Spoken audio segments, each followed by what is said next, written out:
Istanbul is world famous for its fast and loose street food, and in this video, I'm going to try as much as I can.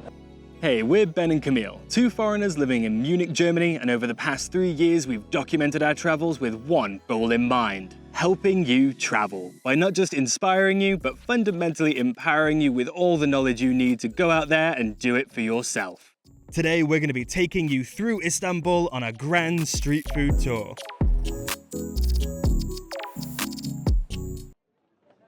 And so to kick off our food video, we've come down to Galata Bridge, famous for its fishermen and its fishy sandwiches. They say they take the catch right out of the water and over to these boat restaurants behind me. Should be pretty cool.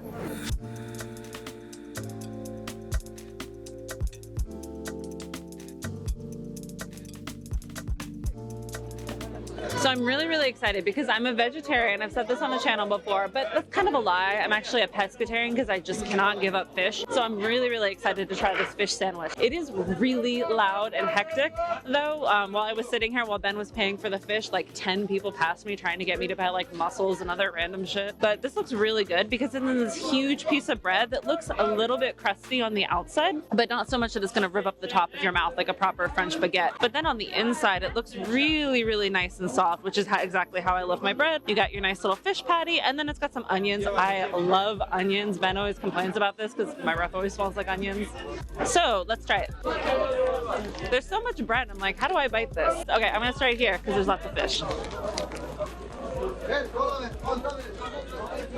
It's super fishy and delicious tasting. And again, I love onions, so having that little bite of onions and then the crunchiness from the leaves with the like super fishy patty taste is really good. If you like fish, then this is really good. But I know a lot of people don't like seafood and they don't like that really fishy taste, which this definitely has. But I was gonna say, even if you're not a huge fish fan, it might be worth going here because it's just so over the top, like busy and yelly and crowded. It was very extra, which I'm getting the impression is kind of just how Istanbul is. And this is winter in the off season too, so I can only imagine what it's like in peak tourist season.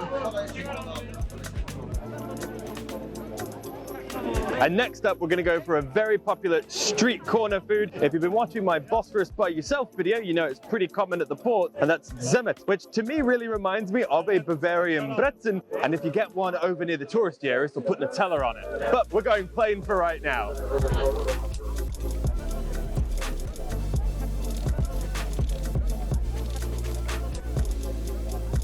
So we thought we'd head somewhere a little further away from the Bosphorus just because it was getting really crowded and hectic there. But as you can see, it's also pretty hectic here. Comment if you know where we are. We're in line waiting for an attraction. So since we've got some time to kill, I'm gonna try this Simit. Ben's had plenty, but this is gonna be my first. So let's see how it goes. You can really smell the sesame seeds. Okay.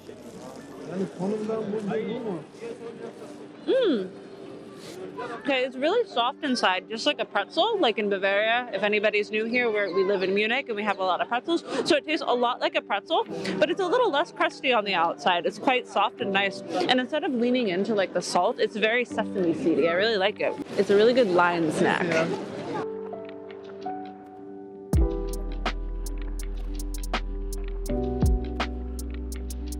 So for the next stop on our Turkish food tour, we're gonna have a little bit of a snack. We got some hummus because I'm gonna be a little basic and who can resist that? But what I'm most excited for is börek. So this is a fried pastry dough that's stuffed with normally feta cheese, sometimes other types of cheese or spinach or minced meat. And I really wanna try the classic edition. So we got the one stuffed with feta cheese. So let's try it. All right, here we go. It's kind of cold now. I've redone this so many times. Yeah, the cheese is really good. It's like kind of salty and it tastes really cool with like the crispy pastry fried layer outside of it. I kind of like that.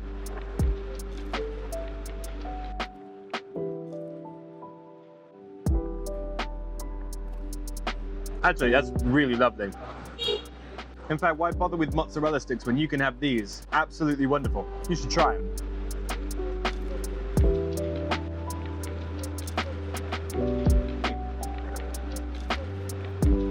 So up next is a late night classic, a doner kebab. Now, I grew up eating a ton of this stuff in England, and it's really popular in Germany too. It's a massive cultural export of Turkey, and I thank them so much for it. So of course, when we were coming to Turkey, I had to get the real deal. And we've tried a lot of places, from small hole-in-the-wall authentic eateries to, and I'm afraid to admit it, a a chain that I have completely fallen in love with, and that is Onku Döner. I mean, there are so many more too, hot doner, doner box, but this one's my favorite. For those of you who aren't in the know, a doner kebab at its most simple level is a vertical spit of meat that is constantly up against kind of a fire grill, and they're shaving it off to put into your sandwich. Now, I grew up eating a lot of them in kind of a pita bread sandwich variety, and that's pretty popular in Munich as well. But in Turkey, I've only seen a dürüm, or a wrap. And the wraps on these bad boys are so much nicer than what you get in Germany. I avoid dürüm in Munich because it just comes off a bit like a sand tortilla. This could not be further from the truth. It's fluffy, it's stretchy, it's flavorful. This is a damn good wrap,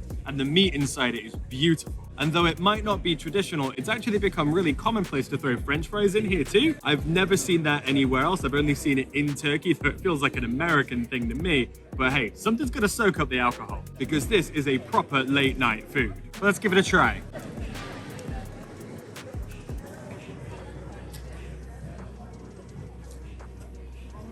I went with the beef today instead of a chicken. Both are pretty normal. The meat is just so well spiced, it's so well cooked. I love the sauce they throw in there. I mean, everything about it. It's just food perfection. Maybe not hoity-toity, Michelin star worthy, but my God, if it doesn't get the job done. I love this stuff.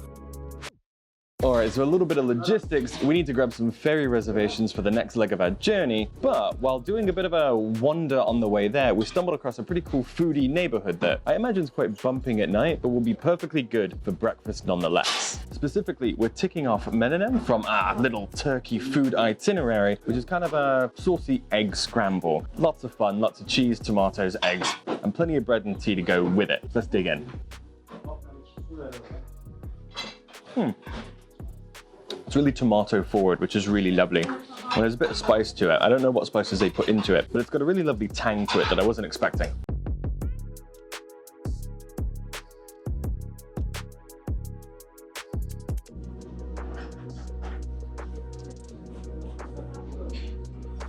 So the spice you were talking about earlier is jalapenos. And I was worried because I saw that this is typically made with peppers, and I'm a really bad vegetarian. I hate bell peppers, so I was like, oh, I'm gonna have to pick through this, and like it's still gonna taste like bell peppers. There's jalapeno peppers, and it adds a really nice kick. Like, and I'm kind of a spice wuss too, but I'm really enjoying it.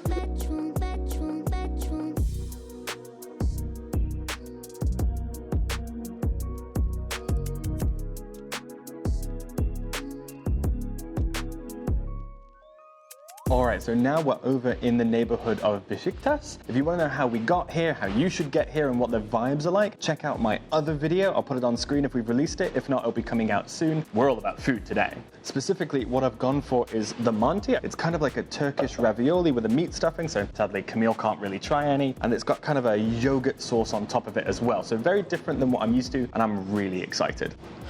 I have no idea. That is quite good. A little oregano forward. This is pretty good. The contrast is really lovely. I mean, you know, the kind of spiced meats that you get out in Turkey in this area of the world mixed with the yogurt. It's a classic combination. To have that in a ravioli, pretty damn good. I'm really jealous.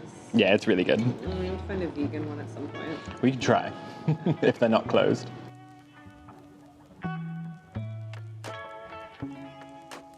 Now, as I finish up a meal that I ate without you guys, thank you very much, I do want to talk to you about the alcohol that we're having. You see, the national drink of Turkey is Raki, and it's a drink I'm pretty familiar with. You see, the drink is not just popular in Turkey, it's also popular all around Greece, but especially Crete, where I lived for a little while and had myself quite a few bathtub Raki in my day, which is just that joke for the low quality Raki they serve you at the end of a meal. What is it though? Well, it is a twice distilled grape liqueur with a hint of like star anise spice in there too. It's quite good, and often it's quite strong, to be honest with you. A lot of people who don't like the taste of alcohol really don't like this stuff, but myself, yeah, I think it gets the job done. And no trip to Turkey would be complete without partaking. However, since I've had many bad Raki, I wanted to get a good one. So on the chef's recommendation, we are checking out today the Tekirdağ Raki. It's a really tough one to pronounce for me at least, but the Tekirdağ Raki is supposed to be a little bit softer and a little bit sweet with hints of caramel afterwards that I think should really tone the drink down a little bit, which I appreciate. Not to mention, they also don't just drink it straight, or at least they didn't pour it for me straight. I don't know if that's just because I'm a tourist, but they paired it down with a bit of seltzer water to make it a little bit easier on the tongue. But yeah, enough talking. Let's give it a try. Yeah, that's not bathtub Raki. That is way nicer. It's much less harsh, and I gotta say, I do appreciate the caramel notes coming in afterwards. So yeah, this is pretty good stuff, and I'd highly recommend you give it a go. But be warned, it is pretty strong. And on that wonderful note, we have to give our final cheers to the city, as not only has our food tour come to an end, but our time in Istanbul as well. Let me know in the comments, which foods have you tried? Which do you really want to try? And which from this episode was your favorite? And since you've made it this far, have you watched my previous 2 Istanbul videos? Because if you like this one, you're going to love them. But don't worry if you are all caught up, because we've still got plenty more Turkish content coming your way. In our next video, we're gonna leave the city behind, pick up our rental car, hit the road, and begin our Turkish coastal road trip of ruins. And because I'm so excited to share it with you, here's a sneak peek at what's coming up next. Oh, and don't forget to subscribe, because you're not gonna want to miss this.